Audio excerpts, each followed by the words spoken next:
My first week of university, my parents sent me $400 for books, and instead of buying books, I bought a pregnancy test. I knew something was the matter with me, I could just tell. So on that day in a public washroom by myself, I found out that I was going to be a single teen parent at 17 years old. And with that, I dropped out of university. And so began my hot mess 20s as an uneducated single teen parent.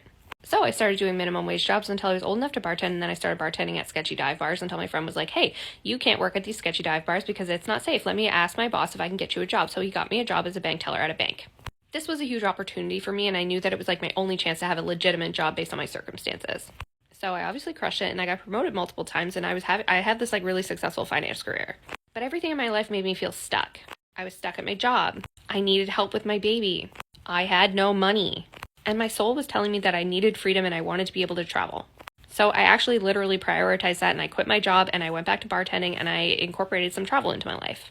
But life happens, and I eventually went back to my career in finance, and I was back in the 9-to-5 grind that was sucking my soul dry. But I was so committed to changing my circumstances that I was willing to try anything. Like I did MLMs and everything, guys. I was putting myself out there left, right, and center, and I was failing and embarrassing myself. Like literally, I'm sure there's a group chat out there about my early days, and there's probably still a group chat, let's be serious. But anyways, I kept trying, I kept doing self-improvement, and I kept working on myself, and eventually something worked. I built an e-commerce store, and I made $2.3 million my very first year as a business owner.